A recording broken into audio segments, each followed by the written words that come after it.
Hey everybody, I'm Eli Prinsen from hybridvocaltechnique.com. Today's video is going to be on monitoring, okay? Monitoring, being prepared. Being prepared when things do not go just as you plan them to. And I hate to break it to you guys and girls, but that happens more than it doesn't happen, okay? So, for example, I hate in-ear monitors. I hate them, okay? In a way. Now, right here, you've probably seen, if you've seen either me perform live or in pictures or videos or something, usually will see me like this, one hanging out and one in. And that's if the venue happens to have good floor wedges, all right? Or if we had our floor monitors there, I'd have the best of both worlds, which would be up close and personal in here, in the ear that you talk on the phone with, and then the monitor shooting the sound of your voice back at you, and then the sound of the room.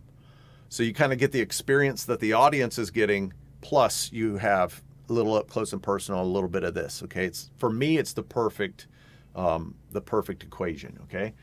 A lot of people, a lot of singers are going to disagree with me on this, and that's fine, because this is kind of a to each his own thing. The reason I don't like in-ear monitors completely is because sometimes I feel like I'm underwater, like you can hear your own breathing, and it's just kind of weird, and you know, everything stops and you can't hear nothing. You know, if you have a good seal on them, you can't hardly hear anything going on. It's just annoying, okay? But you're not always, even if you rely completely, or let's just say you rely completely on in-ear monitors, okay?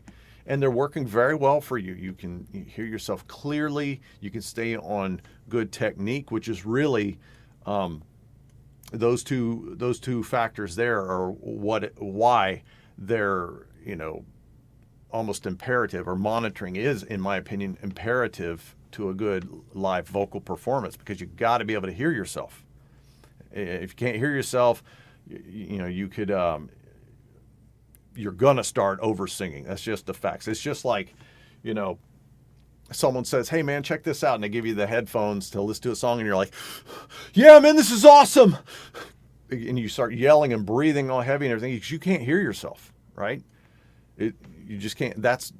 So you can imagine thousands of watts of music and the crowd and everything, and you can't hear yourself. What are you gonna do? You're gonna start shouting to try to hear your own voice while you sing, doing anything you can do to try to hear, and ultimately you're going to oversing, come off of your technique, lose your placement, lose everything, and lose your voice, okay?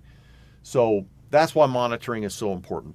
Now, we have them in, we can hear really well. We can hear great. It's like, oh, everything's perfect, okay? What happens if the battery dies? It's happened to me. It's happened to me. Had the best sound check of my career. Amazing. I was like, this is going to be incredible. Came out there to sing the first song, hit the first note, which was a high note in this song, and was all of a sudden, it was like the earth stopped, you know, or like I went deaf in the blink of an eye. The battery died in my in-ears. I was like, oh my God, I can't believe this. So I was singing like the first couple of lines without being able to hear anything, and I'm panicking and taking these things out of my ears, right? Until I could get a battery.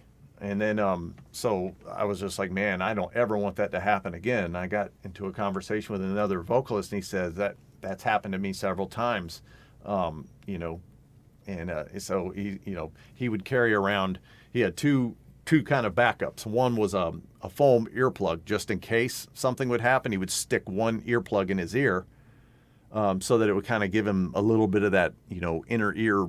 You can hear yourself kind of in your own head, plus the open ear for what's in the room. And that's basically my favorite little setup here. If I have floor wedges, so I can kind of hear things, and like I just said earlier. So if he didn't have the foam earplug, what would you do? Well, he said he runs in the bathroom and gets a paper towel or some tissue, balls it up, makes a little ball, wet it a little bit if you have to, and stick that in the ear that you talk on the phone with, so that you can hear a little bit, okay? Things happen.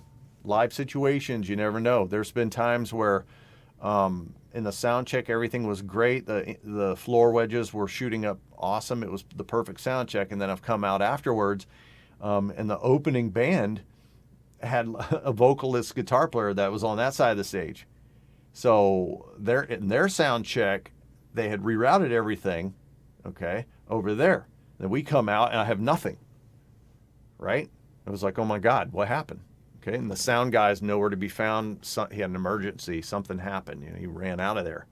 So he didn't get to go back to his other, setup, which was for our band. So that's just an example of things that can go wrong. So what do?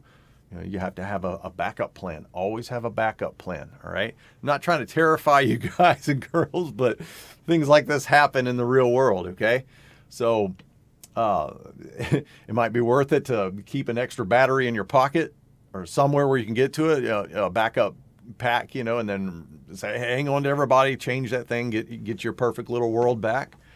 Or when you come out there, make sure you have eye contact with the sound guy, and do what I do. Walk right up to the monitor, look at the sound guy, point at it, point like this, point at it, point like this, point at it, point like this, and then right when it starts to feedback, do like this. As soon as the feedback goes away, look at him, do like this, and now you're good.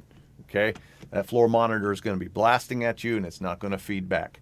That's what you want. Okay. All right, I could go on and on and on and on with these stories, but I think you get the idea. Okay, so best of luck in your singing career.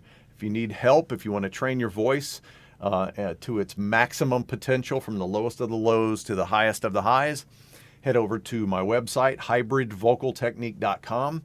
I sell a program, the HVT Master Series Ultimate Vocal Training Program. It will teach you everything you've ever wanted to know about the voice and how to get it there. Okay, so take care. Have a great day.